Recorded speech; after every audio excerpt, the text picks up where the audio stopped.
ಯಾವುದೂ ಒಳ್ಳೆಯ ರೀತಿ ನಮ್ಗೆ ಸಿಗ್ತಾ ಇಲ್ಲ. ಕೊನೆ ಹಿಂಗಾರಿಂದ ಅದು ಸ್ವಲ್ಪ ಹುಷಾರಿರೋದು ಒಳ್ಳೆ, ಪ್ರಿಕಾಷನ್ಸ್ ಇರೋದು ಒಳ್ಳೆ. ಈ ಸಲ ಬರುವಂಥ ಕಾಯಿಲೆ ಘೋರವಾಗಿದೆ. ವಾಯು ರೂಪದಲ್ಲಿರೋದು ಒಂದು ಕಫ ಈ ಥರ ಬಂದು ಉಸಿರಾಟಕ್ಕೆ ತೊಂದರೆಯಾಗಿ ಸಿರುತನಕ ಹೋಗಿ ಮನುಷ್ಯರಿಗೆ ಸಾವು ಬರೋ ಲಕ್ಷಣ ಭಾಳ ಇದೆ. ದೊಡ್ಡ ಗಂಡಾಂತರ ಇದೆ ಅಂತ ಇದೆ, 5 ವರ್ಷ ಲೋಕಕ್ಕೆ ಇದೆ. 5 ವರ್ಷ ಈ ಕಾಯಿಲೆ 5 ವರ್ಷ ತನಕ ಸಿಂಪ್ಟಮ್ಸ್ ಇರುತ್ತೆ. ಅಂದರೆ ಕಮ್ಮಿ ಆಗುತ್ತೆ, ಹೋಗುತ್ತೆ, ಬರುತ್ತೆ. ಇದರ ಆಯುಷ್ 5 ವರ್ಷ ಇದೆ. ಅಷ್ಟೇ ಅಲ್ಲದೆ ಈ ಬಾರಿ ಮಳೆನೂ ಬೇಗನೆ ಮಾನ್ಸೂನ್ ಸ್ಟಾರ್ಟ್ ಆಗಿದೆ. ಜಲಪ್ರಳಯದ ಅಂತ ಏನಾದರೂ ಲಕ್ಷಣಗಳಿದೆ?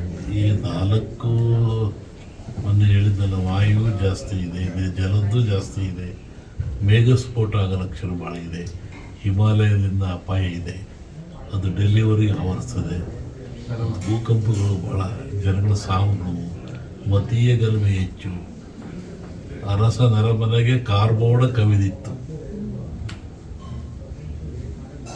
ಅರಸನ ಮನೆಗೆ ಕಾರ್ಮೋಡ, ಅರಸ ನರಮನೆಗೆ ಕಾರ್ಮೋಡ ಕವಿದಿತ್ತು ರಾಜಕೀಯವಾಗಿ.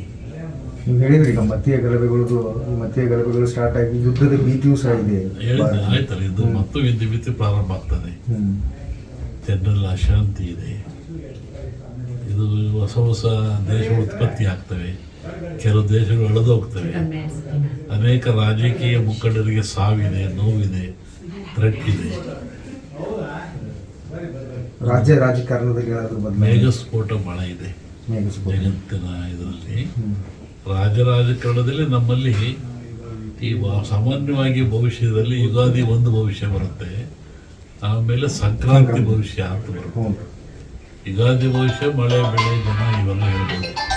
ಸಂಕ್ರಾಂತಿ ಭವಿಷ್ಯದಲ್ಲಿ ರಾಜರ ಬಗ್ಗೆ, ದೊಡ್ಡ ದೊಡ್ಡ ವ್ಯಾಪಾರಸ್ಥರ ಬಗ್ಗೆ, ಶ್ರೀಮಂತರ ಬಗ್ಗೆ ಅದು ಬರುತ್ತೆ ಅದರಲ್ಲಿ.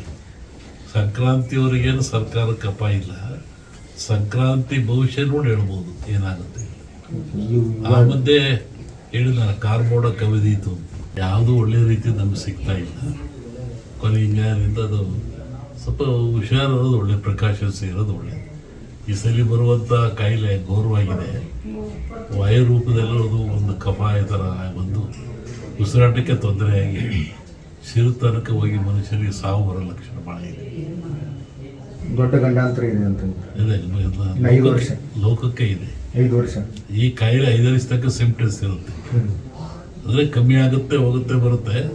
ಇದರ ಆಯುಷ್ 5 ವರ್ಷ ಇದೆ. ಅಷ್ಟೇ ಅಲ್ಲದೆ ಈ ಬಾರಿ ಮಳೆನೂ ಬೇಗನೆ ಮಾನ್ಸೂನ್ ಸ್ಟಾರ್ಟ್ ಆಗಿದೆ. ಜಲಪ್ರಳಯದ ಅಂತ ಏನಾದರೂ ಲಕ್ಷಣಗಳಿದೆ? ಈ 4 ಮೊನ್ನೆ ಹೇಳಿದ್ದಲ್ಲ, ವಾಯು ಜಾಸ್ತಿ ಇದೆ, ಜಲದ್ದು ಜಾಸ್ತಿ ಇದೆ, ಮೇಘಸ್ಫೋಟ ಆಗೋ ಲಕ್ಷಣ ಭಾಳ ಇದೆ, ಹಿಮಾಲಯದಿಂದ ಅಪಾಯ ಇದೆ, ಅದು ಡೆಲ್ಲಿವರೆಗೆ ಆವರಿಸ್ತದೆ, ಭೂಕಂಪಗಳು ಭಾಳ, ಜನಗಳ ಸಾವುಗಳು, ಮತೀಯ ಗಲಭೆ ಹೆಚ್ಚು, ಅರಸ ನರಮನೆಗೆ ಕಾರ್ಮೋಡ ಕವಿದಿತ್ತು. ಅರಸನ ಮನೆಗೆ ಕಾರ್ಮೋಡ, ಅರಸ ನರಮನೆಗೆ ಕಾರ್ಮೋಡ ಕವಿದಿತ್ತು ರಾಜಕೀಯವಾಗಿ. ನೀವು ಹೇಳಿದ್ರಿ ಈಗ ಮತೀಯ ಗಲಭೆಗಳು ಸ್ಟಾರ್ಟ್ ಆಗಿ ಯುದ್ಧದ ಭೀತಿಯೂ ಸಹ ಇದೆ. ಆಯ್ತಲ್ಲ, ಇದು ಮತ್ತು ಯುದ್ಧ ಭೀತಿ ಪ್ರಾರಂಭ ಆಗ್ತದೆ. ಜನರಲ್ಲಿ ಅಶಾಂತಿ ಇದೆ. ಇದು ಹೊಸ ಹೊಸ ದೇಶಗಳು ಉತ್ಪತ್ತಿ ಆಗ್ತವೆ, ಕೆಲವು ದೇಶಗಳು ಅಳೆದು ಹೋಗ್ತವೆ. ಅನೇಕ ರಾಜಕೀಯ ಮುಖಂಡರಿಗೆ ಸಾವಿದೆ, ನೋವಿದೆ, ಥ್ರೆಟ್ ಇದೆ. ರಾಜ್ಯ ರಾಜಕಾರಣದಲ್ಲಿ ಏನಾದರೂ ಮೇಘಸ್ಫೋಟ ಭಾಳ ಇದೆ ಜಗತ್ತಿನ ಇದರಲ್ಲಿ. ರಾಜಕಾರಣದಲ್ಲಿ ನಮ್ಮಲ್ಲಿ ಈ ಸಾಮಾನ್ಯವಾಗಿ ಭವಿಷ್ಯದಲ್ಲಿ ಯುಗಾದಿ ಒಂದು ಭವಿಷ್ಯ ಬರುತ್ತೆ, ಆಮೇಲೆ ಸಂಕ್ರಾಂತಿ ಭವಿಷ್ಯ ಅಂತ ಬರುತ್ತೆ. ಯುಗಾದಿ ಭವಿಷ್ಯ ಮಳೆ, ಬೆಳೆ, ಜನ ಇವೆಲ್ಲ ಹೇಳ್ಬೋದು. ಸಂಕ್ರಾಂತಿ ಭವಿಷ್ಯದಲ್ಲಿ ರಾಜರ ಬಗ್ಗೆ, ದೊಡ್ಡ ದೊಡ್ಡ ವ್ಯಾಪಾರಸ್ಥರ ಬಗ್ಗೆ, ಶ್ರೀಮಂತರ ಬಗ್ಗೆ ಅದು ಬರುತ್ತೆ ಅದರಲ್ಲಿ. ಸಂಕ್ರಾಂತಿಯವರಿಗೇನು ಸರ್ಕಾರಕ್ಕೆ ಅಪಾಯ ಇಲ್ಲ, ಸಂಕ್ರಾಂತಿ ಭವಿಷ್ಯ ನೋಡಿ ಹೇಳ್ಬೋದು ಏನಾಗುತ್ತೆ. ಆ ಮಧ್ಯೆ ಹೇಳಿದ ಕಾರ್ಮೋಡ ಕವಿದೀತು.